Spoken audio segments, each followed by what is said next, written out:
Welcome. This is Vince of vinceprep.com. You're watching my YouTube channel. I'll be talking about the Harvard essay for the incoming class of 2016. If you're interested in my counseling service, head on over to vinceprep.com. Here in my YouTube channel, there's a bunch of different videos where you can listen to my essay analysis or interview tips, or in some cases, interviews with my former clients. This video is about the essays. You can see my results for Harvard Business School over at vinceprep.com. Very briefly, since 2007, 2008, I've helped 14 people comprehensively with essays and interviews get into Harvard. Last year was a very good year. In round one, I worked with 3 comprehensive clients. 100% of them were invited to interview, and 100% of them, all 3, were admitted. And then round 2, there was 1 more person, so a total of 4. In addition to that, there were 4 other people in round 1 and 2 who were coming to me only for the interview training. So a total of 8 last year, 4 comprehensive essay plus interview, and 4 additional only interview. 14 since 2008. I've been doing this work since 2002. I don't publish my results between 2002 2007 because I was working for a big company, co-directing the admissions counseling department at one of the largest test prep companies and largest admissions counseling consulting services in Asia, the biggest one in Japan by far, and one of the largest ones outside the United States. So I don't talk about those results, but even in those days, 1 or more clients in an average year, anywhere between 0 and 4 clients were getting into Harvard again that I was helping with essays and interviews. Those are my results. This is the question for this year. There's only 1 essay, as you know, and here, these are Harvard's words, not mine, is Harvard's essay question for the class of 2016. You are applying to Harvard Business School, right? We can see your resume, academic transcripts, extracurricular activities, awards, post-MBA career goals, test scores, and what your recommenders have to say about you. Then the question is, what else would you like us to know? What else? 2 words. What else?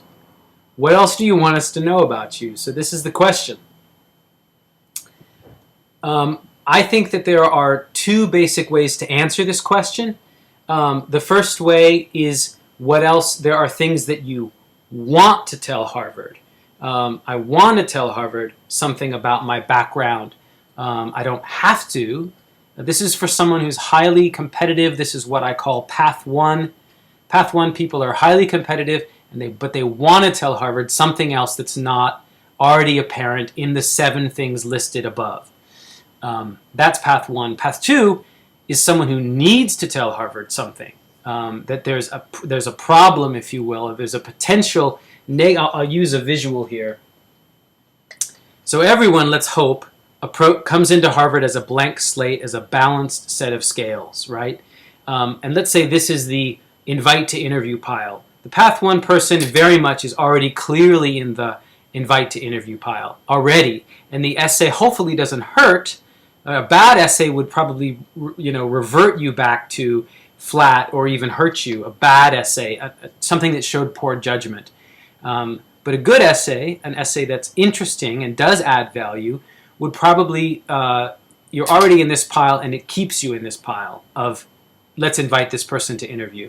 A Path 2 person, let's say, is flat or even maybe slightly negative, and what a Path 2 person wants to do is take this thing that might be slightly negative, move it from the weakness column into the strengths column, and again, get invited to the interview because of the essay, because something in the essay was said that needed to be said, and it was said well. So that's the goal here, Path 1 and Path 2 folks. So you've got to understand which 2 paths you are. And look, these are my categories. This is not coming from Harvard. This is coming from me. This is based on my data, my experience, my history of watching the patterns year after year of who typically gets invited to interview and passes the interview, and who typically gets invited to interview and doesn't pass the interview, and who typically doesn't get invited to interview. I've been watching the patterns year after year after year, and I've built up a bit of experience and results, I think, that proves that I'm not the world's greatest expert on how to get into Harvard Business School, but I do have some information, and I think, again, a method in this case to understand very simplistically, am I path 1 or am I path 2? So let me talk more about these pathways.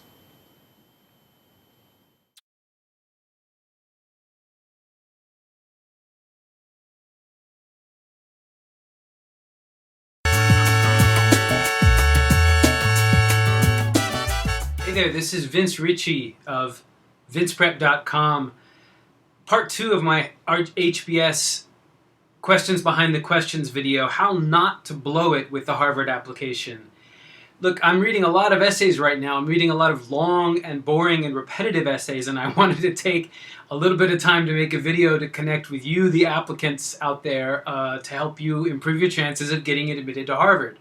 A lot of people, I feel, are trying to win the battle but lose the war. I'm not into war, and I don't like using war metaphors, but this one really works. Winning the war, winning the battle and losing the war. What do I mean by that? If you feel that there's a ton of stuff you have to tell, if you're annoyed with Harvard, if you're annoyed with D. Leopold and her team cutting the number of required essays, I've been doing this 11 years. I've seen the application get shorter and shorter and shorter. She's a pro. She's been doing this since at least 1980.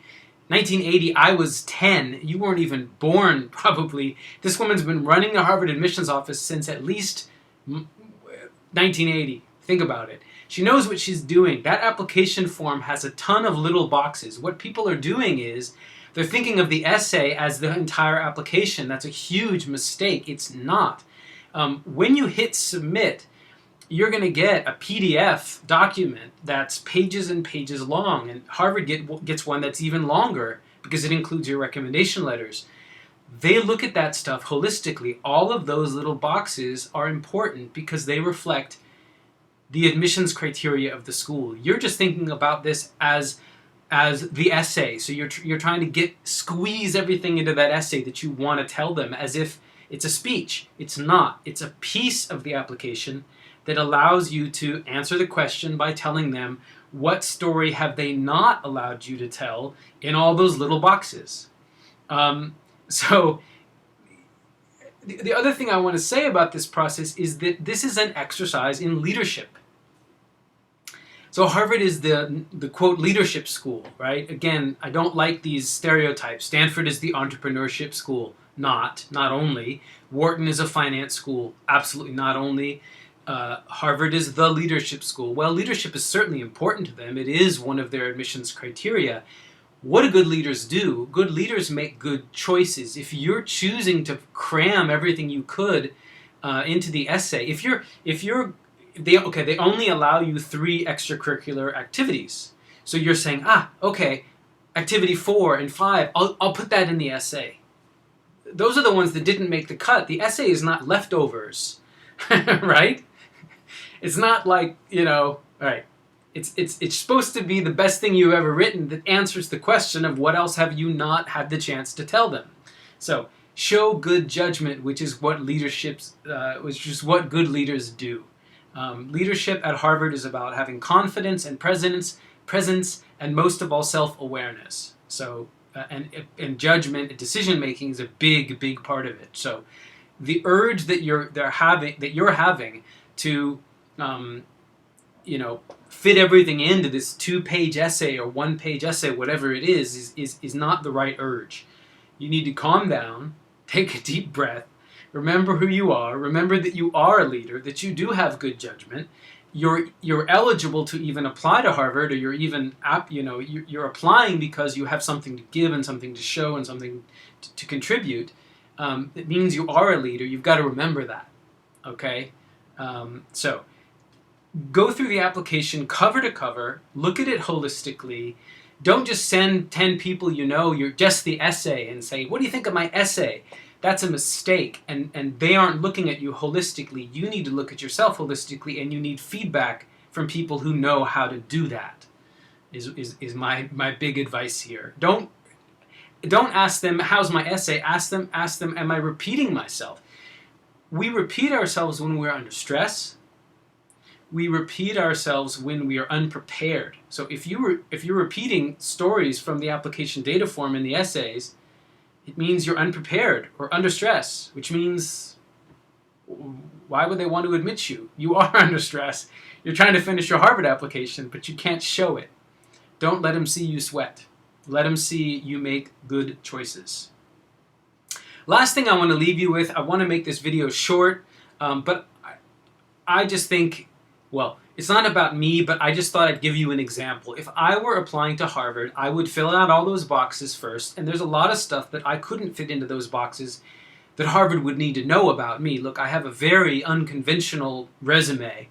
My career, my life choices have been extremely untraditional and unconventional. And so, just as I have to explain to friends and family, I would need to explain to D. Leopold and the readers of my essay and my application why I made certain important choices in my life.